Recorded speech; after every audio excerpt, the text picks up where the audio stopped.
Answering the biggest questions around the NFL's anthem policy. Atlanta, NFL owners have approved a policy that could end player protests during the national anthem.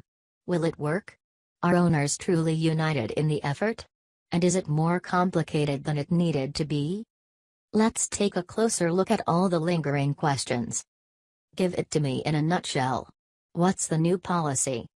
Any team personnel, including players, must stand and show respect for the flag and the anthem if they're on the field at that time, according to the policy statement. It replaces a previous policy that said players should stand but did not make it required.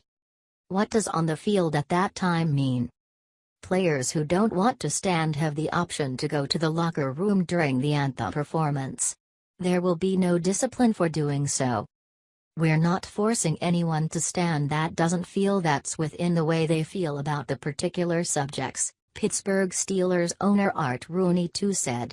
But those that are on the field are going to be asked to stand.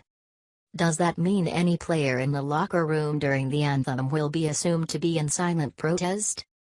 That's where things start to get complicated. Players sometimes go in for last-second treatment or emergency bathroom breaks. They now might have to clarify why they were not on the field. How exactly will the NFL define showing respect for players who are on the field for the anthem? It's a fair question given the frequency of disputes between players and the league on policy interpretations. What's clear is that the anthem policy extends beyond kneeling or sitting. Linking arms and raising fists, for example, are also expected to be prohibited. Owners queried on this issue Wednesday said, in essence, that they'll know it when they see it. "We didn't define exactly what they have to be doing to be out there," Rooney said, "but I think everyone understands what it means to be respectful toward the anthem." This is actually a quite reasonable point. If the point of protest is to draw attention, the protest itself can't be subtle. It's difficult to imagine a scenario in which a player is perceived to have protested when in fact he intended no such thing. What's to stop a player from protesting on the field? Again, it's complicated. Some owners wanted to avoid a direct threat of discipline for protesting. In the end, the league can only fine the team, not the player himself, for a protest. In turn, it is up to the individual team to develop its own policy for disciplining players who protest during the anthem. Any team punishment of a player must be in accordance with the collective bargaining agreement.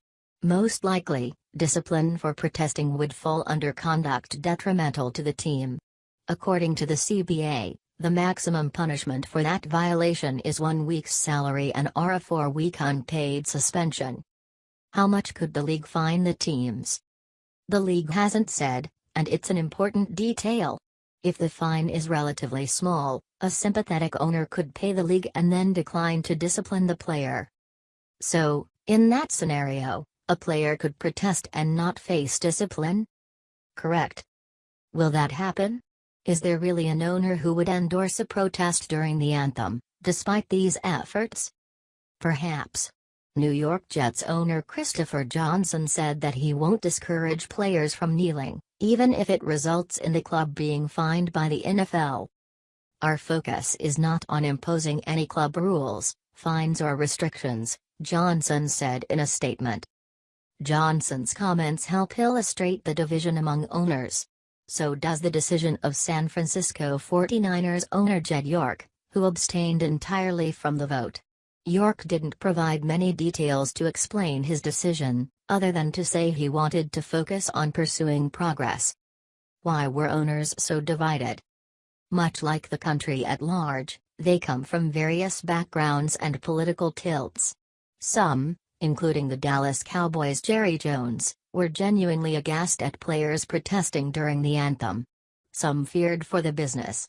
Others, such as Johnson, did not want to drive further divisions with players. The final policy was a tortured threading of the needle that reflected multiple viewpoints. Here's one example of the knots the owners tied themselves into. Some rejected a proposal to clear the field of all team personnel before the anthem, long considered the cleanest and easiest fix, because they thought it would be interpreted as a mass protest and/or disrespectful to the flag. Are owners really concerned about patriotism? Or just the appearance of it? Can the answer be both? All owners prefer that players stand during the anthem, but their efforts to address it didn't start until President Donald Trump began criticizing the protests last fall. To complete the circle, Vice President Mike Pence tweeted a screenshot of a news story on the policy Wednesday and included the hashtag #winning. You've come all this way and barely addressed the players' viewpoint. Sorry, but that mirrors the NFL's approach throughout the process. Owners worked closely with a group of players to create an $89 million social justice platform, one designed to address some of the issues players were protesting. But the league did not consult with the NFL Players Association during the development of the anthem policy. Why not? Because they didn't have to and didn't want to. The policy is a part of the Game Operations Manual, not the CBA, and isn't subject to collective bargaining. Owners wanted to work with players on the core issues at the root of the protests. But one way to view the policy is an attempt to wrest control of an issue owners felt was threatening their bottom line. What is the NFLPA saying? The union will do what it should, review the rule and then protect players by challenging any attempts, intentional or otherwise, to skirt the CBA. Executive Director DeMaurice Smith leaned in hard in a statement posted to Twitter, saying that management has chosen to squash the same freedom of speech that protects someone who wants to salute the flag in an effort to prevent someone who does not wish to do so. That claim seems to ignore the players' option to go into the locker room, but it reflects the frustrated opposition of a group excluded from the process. What else could go wrong? The league must be prepared to deal with owners who apply implicit or overt pressure on players to take the field, stand for the anthem and forego a trip to the locker room. It would be a violation of the rule but difficult to adjudicate outside of the CBA. This could be especially relevant if enough players remain in the locker room to make it a weekly issue. What's next? The policy allows each club to develop its own work rules, consistent with the above principles, regarding its personnel who do not stand and show respect for the flag and the anthem.